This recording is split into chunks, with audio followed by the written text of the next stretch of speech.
The reason I went to Masterson is object relations had my answer. And this is the answer. And forgive the jargon.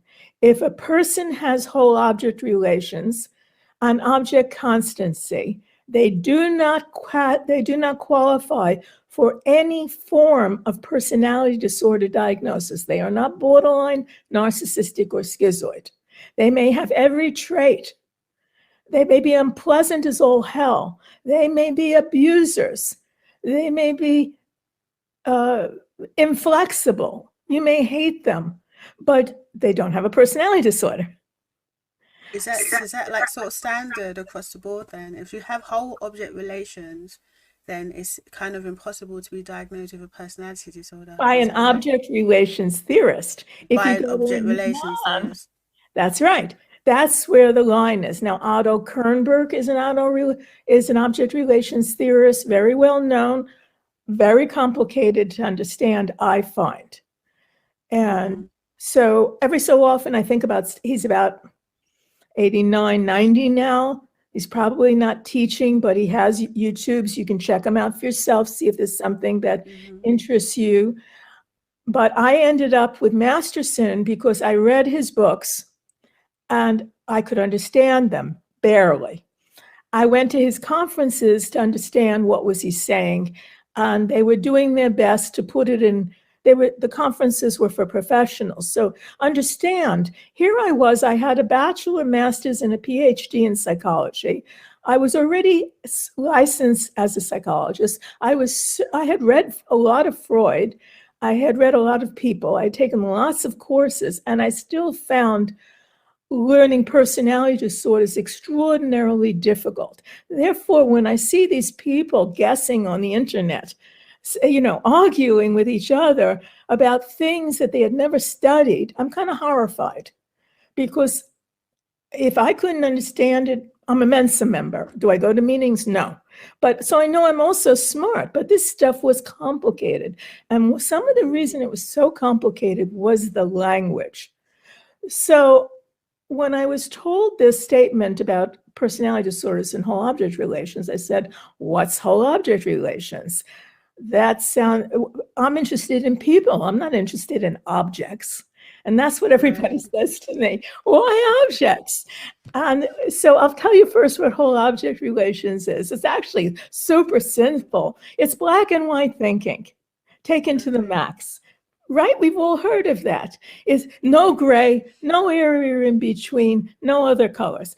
So it's also splitting. You've heard the term splitting good from bad. So the person sees you as either all good or all bad. That's if you don't have whole object relations. If you don't have whole object relations, you can't see anyone in an integrated, stable, realistic way. And you can't see yourself that way. You see yourself as some version of all good or all bad, depending upon the day, the moment, the time, the feedback, and how damaged you are. Some people see themselves as all bad, and it's pretty stable, and they're harder to help. And some people see themselves as all good. Some people switch back depending on who they're with. So whole object relations is the ability that children normally get by age 5, usually by age 4 often. I watched my grandchild as she was getting it, once I understood what it was. And also object constancy is the ability to see that the person you love and the person you hate sometimes is exactly the same person. And they have both liked and disliked aspects, and you can tolerate their disliked aspects because overall you love them, or they have better aspects that are important to you. So the child before then, if you think back to the descriptions of kids at the terrible twos, you see these kids yelling, having tantrums in the supermarket. I hate you, mommy, buy me candy. I hate you, you're the worst mommy in the world. What's going on? That child, no, that does not have whole object relations. Mommy is all bad because mommy is not buying the child candy, and the child is frustrated and tired and doesn't like to be sitting there in the shopping cart waiting for mommy to pay for things is totally like, do you remember being a kid? I was like bored out of my mind. Bored around adults all the time. It was like the most boring thing. Finally, I learned to read, thank God. And so that same kid goes home and mommy gives him a hug, feeds him, makes nice. Oh, mommy, I love you. You're the best mommy in the whole world. So now mommy is all good. So eventually, somewhere that the terrible twos, it's that switching. You need mommy. You can find a lot of information, formal information about this. Masterson relied to a great extent on a lot of infant theorists. And the one that was testing the idea of borderline personality disorder starts at the age of 2, around 2. And that explains the terrible twos when the child wants to be independent, can speak somewhat, and has preferences, but also wants mommy or the caretaker available when they want to be babied and when they get scared. And that's a big switch. A mommy you've been been a pain to all day at the supermarket and shopping, now you want to cuddle you. Well, back to attunement. A good mother will attune. Now, Margaret Muller, Pine and Bergman, The Psychological Birth of the Human Infant, dated the borderline, the beginnings of the acquisition of borderline personality disorder between 14 months and about 22 months, 24 months. And that they actually set up a free nursery for mothers with children that age and filmed them, and with the permission.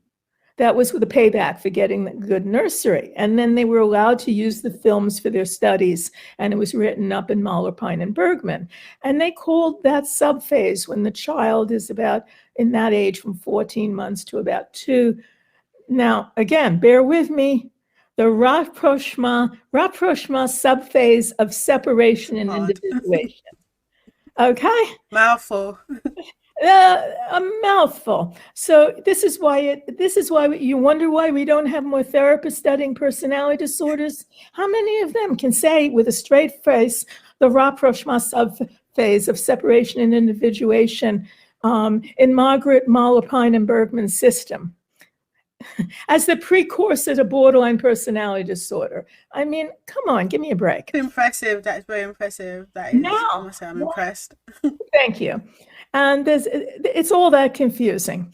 So I took a vow of plain English, and that I would bring this as best I could so that more people. My book was written originally for therapists because I wanted to make it easy for therapists to treat people with personality disorders. I didn't think it had to be this hard. I thought if I gave them what I knew, the basics of what I knew, and good clinical examples in straight English, and then I wrote a glossary for all these awful terms, and I put it at the end of my book, that more people would be willing to and would be effective, would have some understanding of how to diagnose and treat borderline narcissistic and schizoid adaptations. And so I did that, but I found half the people, but I was successful because pretty much everybody who was interested in the topic, whether they were in my field or not, could read the book, and almost everyone told me they could understand it and they could go to my glossary. So I feel that's a success. Now, why am I harping on borderline when I'm talking about schizoid? Well, when does schizoid people are more damaged than borderline people. That's my experience. So to be more damaged than a borderline, if borderline starts around 2.5 and you continue with that family and whatever they were doing that you made a borderline adaptation by 2.5, that's so inconsistent or not attuned to your personal needs. My borderlines mostly have basic trust. They don't always feel unsafe. Right. Okay. Right. So we're talking, my estimate, and these are estimates. You can't ask the child, are you making a schizoid adaptation, especially before the age of when they can talk? But it is Right. estimated that the schizoid adaptations start before the borderlines. There's a lot of controversy over when narcissism starts.